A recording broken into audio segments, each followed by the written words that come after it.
to today's Global Connections program. I'm Bill Miller.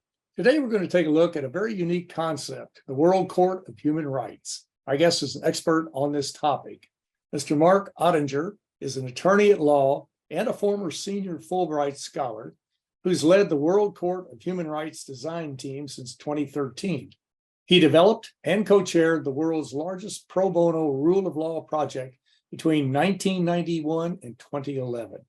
Mark Oettinger, welcome to today's Global Connections program. Thank you very much. It's a pleasure to be with you. I appreciate you being with me. Before we get into the World Court on Human Rights, what was this rule of law project? Just a little background on it, very briefly. Well, in 1991, when the Soviet Union essentially broke apart, Vermont had just created a sister state relationship with one of the 87 subjects of the Russian Federation, or of the Soviet Union at the time, specifically Karelia, which is in the northwest corner of Russia next to Finland.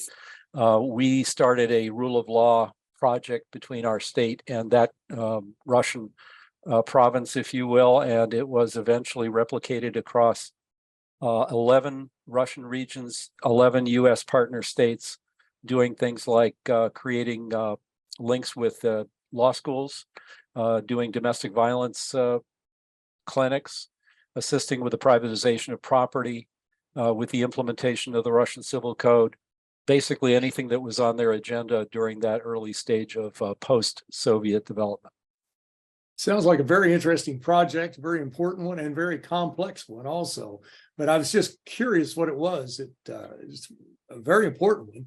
Well, let's jump into the World Court of Human Rights idea. What exactly was this? When did it originate? Why is it important? And where do you want to go with it? We'll get through all those questions as we go over the next 24 minutes. But basically, where did this concept develop and what is it?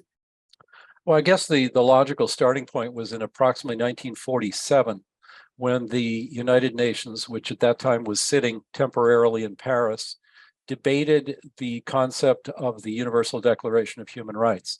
It eventually passed on December 10th of 1948, and it sort of gave rise to a period of gradual evolution and development and adoption of a number of key UN-based, or at least UN-negotiated and incubated treaties regarding human rights. The declaration itself is a declaration. There is a civil and political convention, if you will. There's a social, cultural, and economic convention. There are conventions regarding women's rights, children's rights, indigenous people's rights. It's sometimes counted that there are 9 UN fundamental human rights treaties. And as they were developing this concept of legislation, if you will, which is treaties are somewhat in the nature of global legislation. We can talk about that. As they developed it, there was some conversation back in 1947, actually before the declaration was passed, about a World Court of Human Rights to adjudicate these types of issues. It was brought up initially by the Australian delegation to the United Nations, and it was decided to put that on hold. There have been a couple of efforts, one in the late 1970s and another more recently, to sort of put together a statute for a World Court of Human Rights. We've been going at this process for approximately a decade now, since essentially 2013, and we have developed what I think is a truly comprehensive and well accepted, well recognized at this point draft statute. And we are now sort of at the brink of trying to get the debate going at the United Nations, hoping that the World Court of Human Rights could be actualized within the very near term. There are 3 regional courts currently in the world. One is in Europe, which is really a sort of freestanding court. There's also an Inter-American Commission on Human Rights. There's also a similar organ in Africa that basically pertains to the entire continent. There is no regional human rights body in Asia, which is notably 60% of the world's population and perhaps even a greater percentage of human rights issues. And so part of the project would also be to create a regional human rights court in Asia, while at the same time finally realizing an appellate body on top of that to normalize, to standardize the jurisprudence, as we call it, around human rights, starting with the Declaration and then the various treaties that have been promulgated both by the United Nations and in the United Nations and also regionally around the world. So that's our purpose. It would essentially be the third leg of what we call the supranational courts, the other two being the International Court of Justice and the International Criminal Court.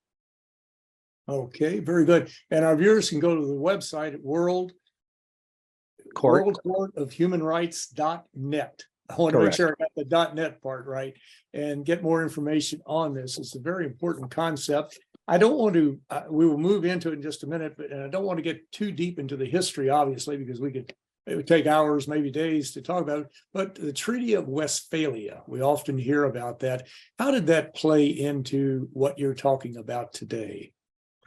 Well, I think that the historical antecedents to a World Court of Human Rights really arose during the 20th century as a result of the two wars, the two major wars, the devastation, and the sense that continuing to live in a society that was susceptible to the onset of wars, given the sort of potential seriousness of nuclear weapons and so on, is something that needed at all costs to be mitigated.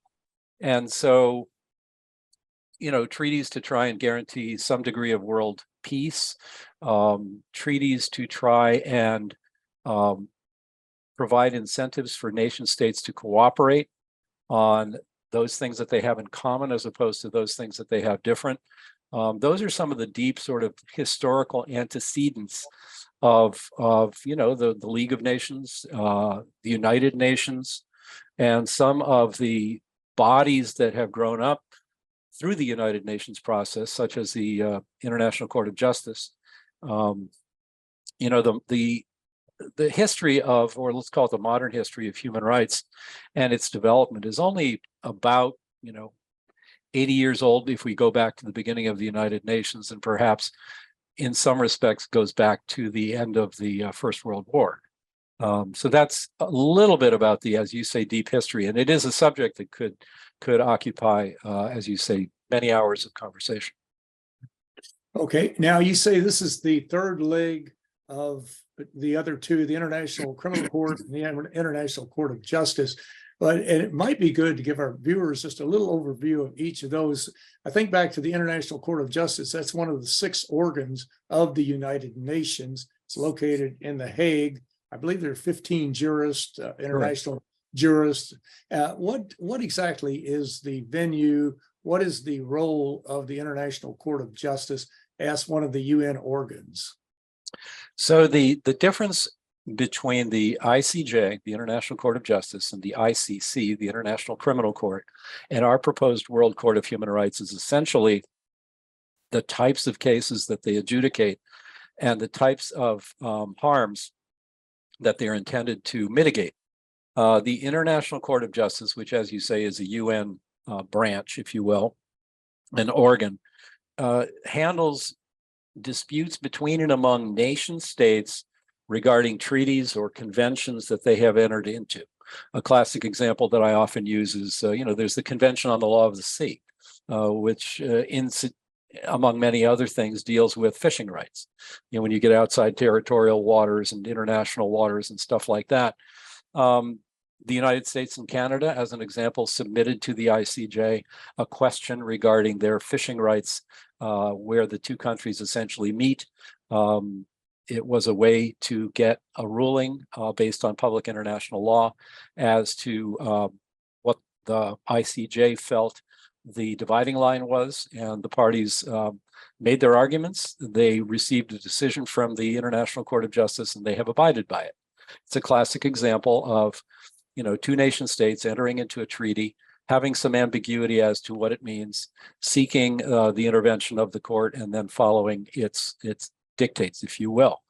Now, both Canada and the United States are members of the ICJ, and therefore a decision of that body is essentially a domestic court decision, if you will, or in both nation states. So there's no question about enforceability. So again, the distinguishing factor in the ICJ is that states parties are basically the litigants. In the case of the ICC, it is a criminal prosecution court. And so what goes on there is the criminal prosecution of typically world leaders as a result of what the court finds they have done that violates public international law, dictates and norms regarding things like genocide, crimes against humanity, that sort of thing, and results in a finding of criminal liability and arguably a period of incarceration or other types of criminal punishment. So that is a court that is more focused on historical behaviors on the part of world leaders, and it is intended to punish. The significant difference of the World Court of Human Rights as envisioned is that the plaintiffs, if you will, in those types of cases would be class actions, large numbers of individuals similarly situated, whether they be 6 million Syrian refugees or the Rohingya as a class, or internally displaced individuals in a place like the Central African Republic, or individuals subject to abuse by Boko Haram in a Nigerian type situation. So these are cases where there's real-time, large-scale human suffering going on as we speak. The Ukrainian war would be an example. And where the purpose of the court would be to adjudicate what the rights of those individuals in real time, whose human rights are being degraded or violated, what the obligation of the nation states that are implicated in that wrongdoing are under public international law. And again, the idea of there being a World Court of Human Rights would be for the first time to then take decisions from the European Court, from the Inter-American Commission, from the African body, potentially from a future Asian regional court system, and to do with them what any high court would do, which is to essentially make sure that the regional decisions are consistent. Of course, they may be somewhat inconsistent in the sense that regional courts apply regional law, and in many cases there is a degree of regionality associated with, let's say, African human rights jurisprudence, or American human rights jurisprudence, or European human rights jurisprudence. But ultimately, there are principles that essentially can be distilled, which are universal to humanity. And it is that type of case law that we believe is overdue, and that a World Court of Human Rights would assist the planet essentially becoming comfortable with. And the bottom line is that it would then result in the mitigation of human rights suffering on a very, very large scale. So it is much more of a court that is intended to intercede in large-scale human suffering. That's its purpose. That's good to know. And when we come back from our mid-show break, we will talk about that in greater detail. Well, you're watching Global Connections Television, which is a privately funded, independently produced program. The opinions expressed on Global Connections are solely those of the moderator and his guest. We'd invite our viewers to go to our website at www.globalconnectionstelevision.com to view previous programs. Also, if you're involved with a PBS or community access television station, or perhaps an educational institution that has an intra-campus television hookup, or you have a podcast, or you just have a computer and you like our program, you would like to share it, please feel free to do so. Global Connections Television is provided at no cost as a public service to help us better understand international issues and how they impact our lives. Today, we're taking a look at a very interesting concept about a World Court on Human Rights. My guest is Mr. Mark Oettinger. Mr. Oettinger is an attorney at law and a former senior Fulbright scholar, and he has led the World Court of Human Rights design team since 2013.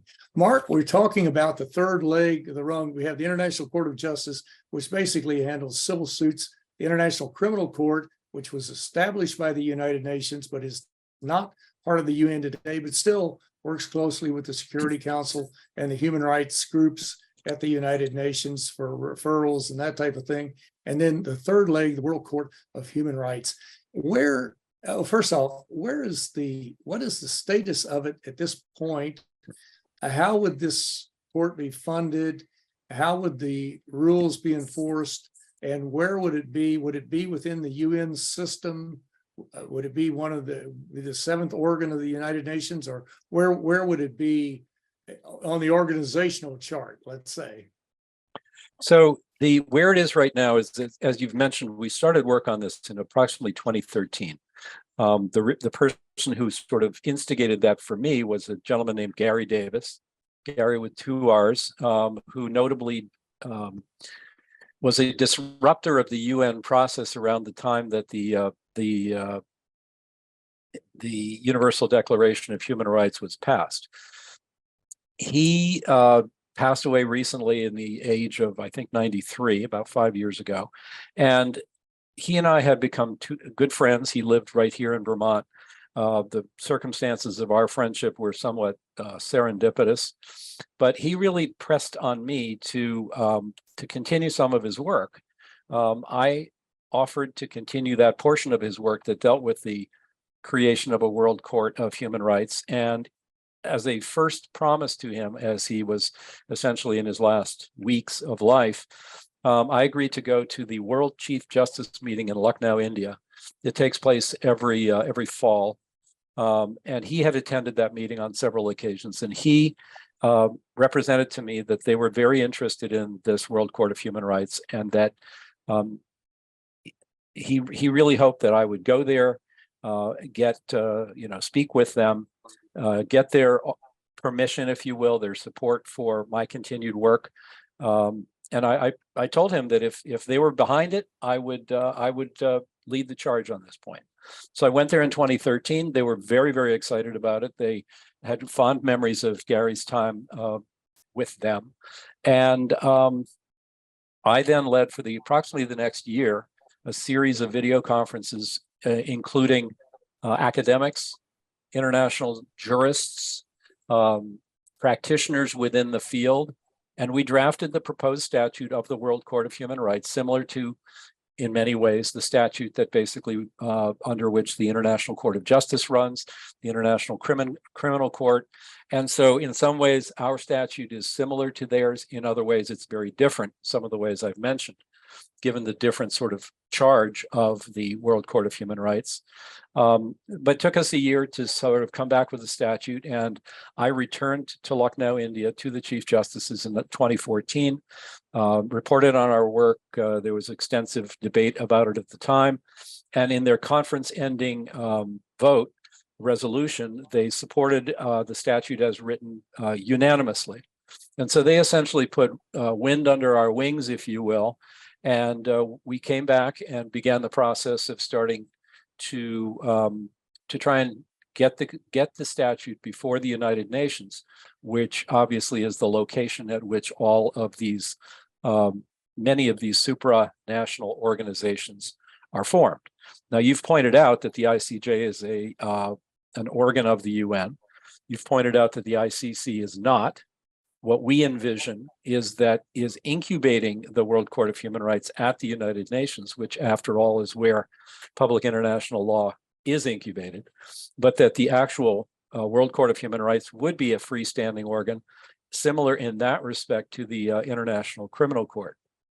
As far as funding is concerned, the statute contemplates that the World Court of Human Rights would be supported financially in proportion to the member states' GDPs. So a more wealthy country would bear a larger percentage, and a less wealthy country would bear a less large percentage. As you know, the sharing of the burden of the United Nations generally goes way back to the post-Second World War situation, and some of the larger countries, frankly, the victors, ended up agreeing to bear the expense, the bulk of the expense. That has been debated over time. And for example, the United States 25% share, which I think dates back to the 1940s, has been reduced, I think, down to 22%, but there is still some degree of sort of historical inequity there. But what is contemplated currently by the draft statute of the World Court of Human Rights is that the cost would be borne proportionally in relation to GDP. So I think that answers the question on the table. It does. It certainly does. And you're right. The U.S. now is paying 22% of the UN budget. And based on the formula, really, and on the wealth of the country, the U.S. actual share is really closer to 28%. And we should be paying more. And the Europeans keep pointing that out to us as they pay more than their fair share. We're paying less than ours. But there are a lot of misconceptions in this country about the United Nations. And one is that it's a one world government, which it is not. Secondly, that it can raise taxes and create all of these revenue,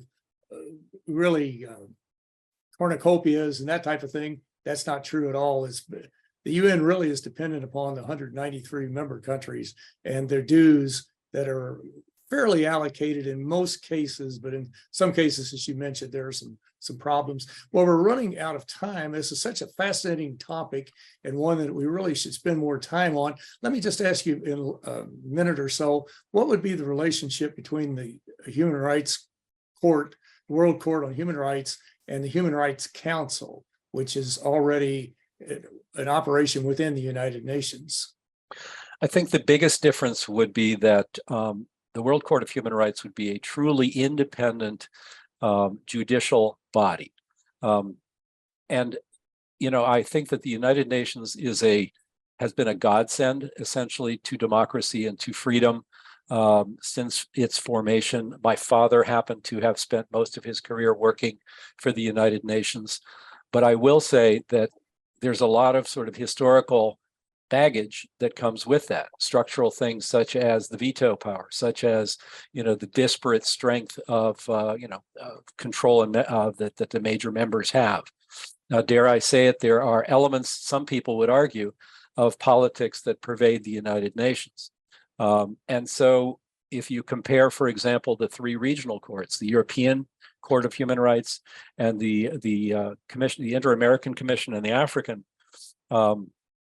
system, I think the critics would generally say that the European Court of Human Rights is more court-like, it is more independent, and it is, I think, critically from a legal standpoint, better received, if you will, from a jurisprudential standpoint.